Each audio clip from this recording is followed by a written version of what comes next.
Disclaimer: this story contains mature themes intended for adult viewers. Viewer discretion is advised. It started with a look, too long, too soft to be casual. I caught his eyes on me across the kitchen counter, and instead of looking away like he used to, he held the gaze. My breath caught just for a second. Something in his expression had changed. He wasn't the awkward, quiet boy who moved into my house 2 years ago. He was older now. Sharper. And in that moment, I wasn't just the woman who married his dad. I was something else in his eyes. The air between us shifted. It was early evening. The golden light spilled through the wide kitchen windows, stretching long shadows across the tiled floor. The TV murmured faintly from the living room, but the rest of the house was still. Peaceful. Too peaceful. I reached for the wine glass on the counter, mostly to distract myself.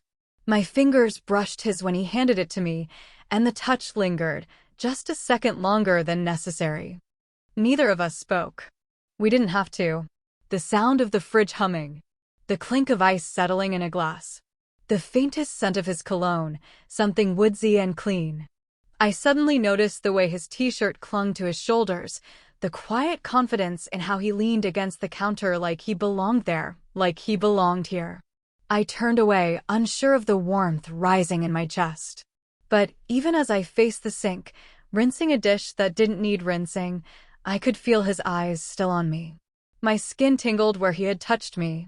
A thought I shouldn't have had crept in and stayed. The next moment was quiet but electric.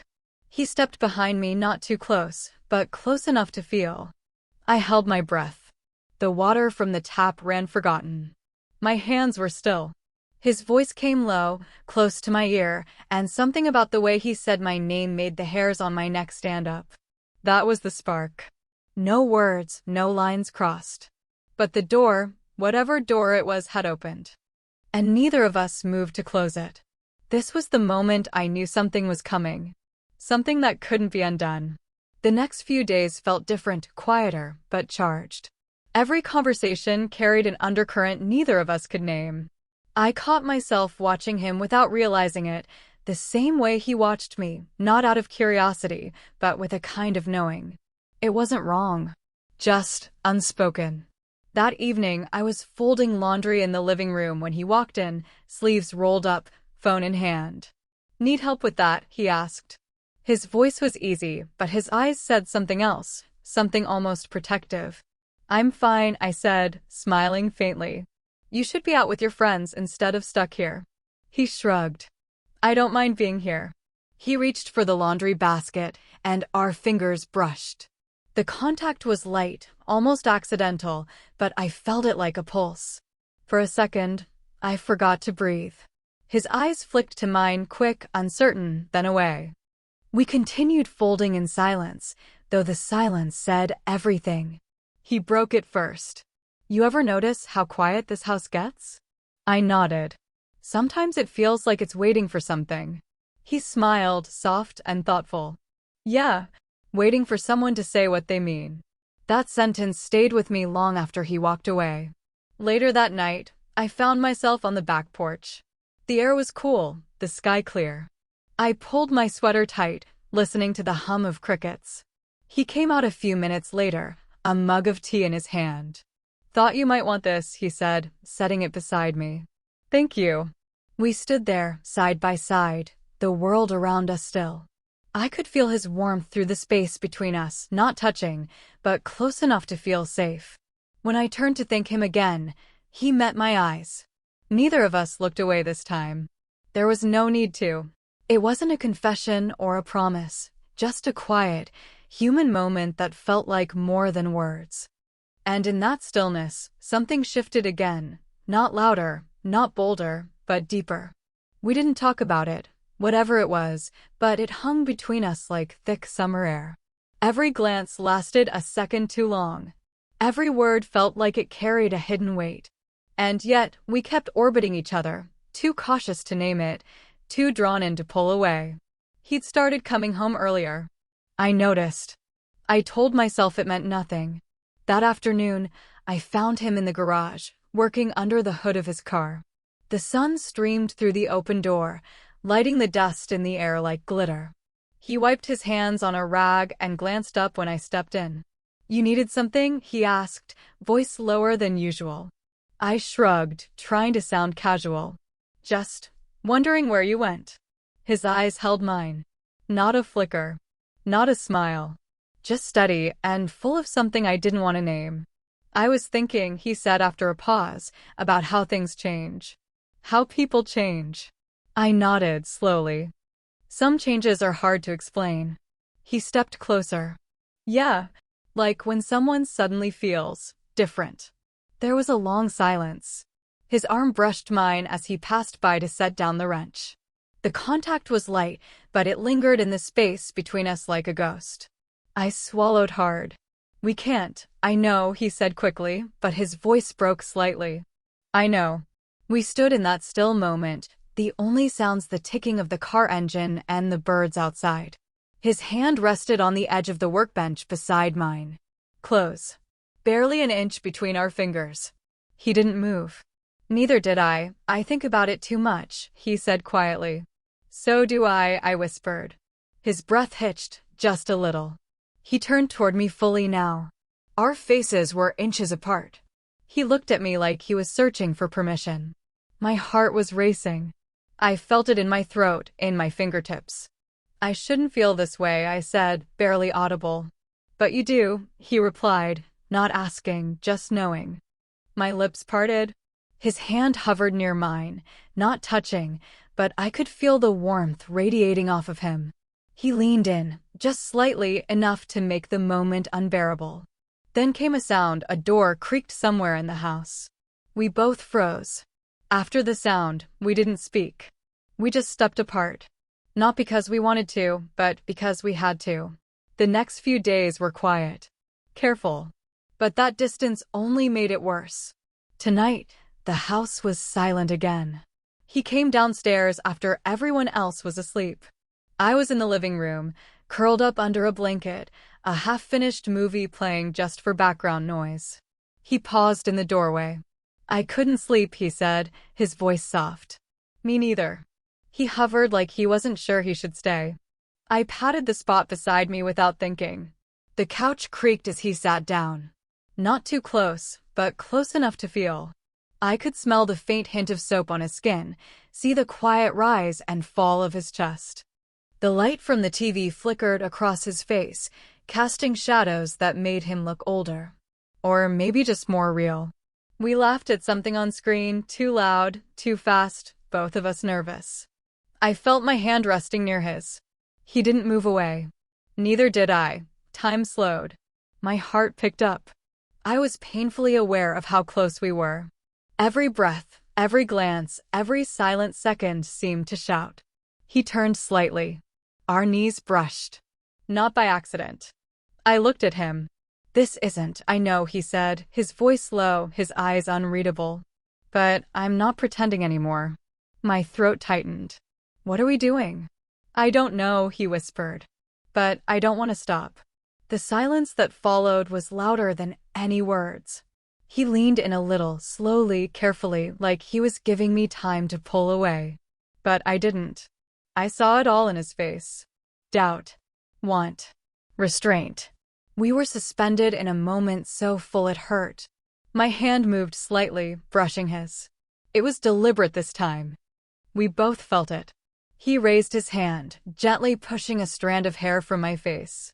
His fingers grazed my cheek, and I closed my eyes for half a second too long.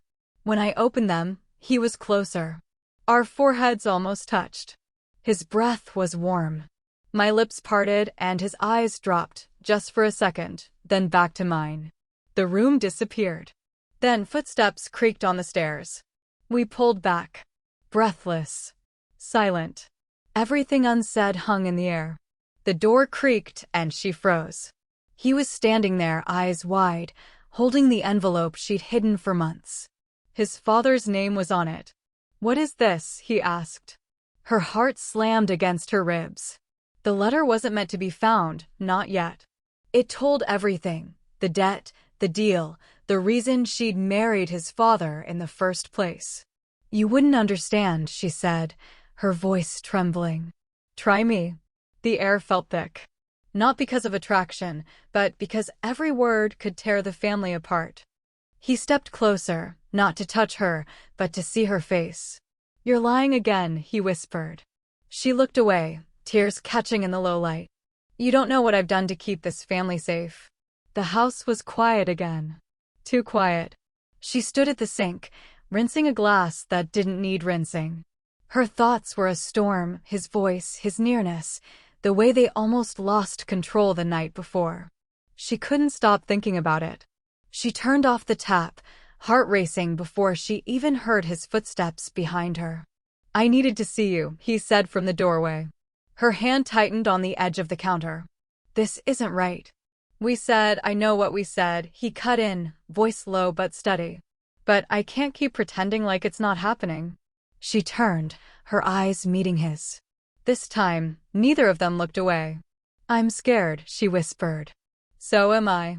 He stepped closer. "But I'm tired of fighting it." He was inches from her now. She could feel his breath.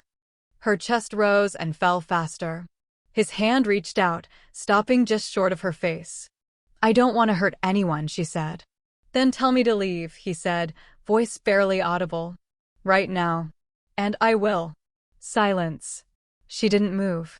He took that as an answer. The moment broke like a wave. His hands cupped her face gently, no rush, no force. Just truth. Her hands found his arms as they leaned into each other. Foreheads touched. Eyes closed. The world melted. Then came the kiss, not wild, not messy. Just full. Honest. Years of confusion and restraint poured into that single moment. They both shook, just slightly, as if their bodies weren't ready for the weight of it all. When they pulled back, it wasn't relief they felt. It was everything.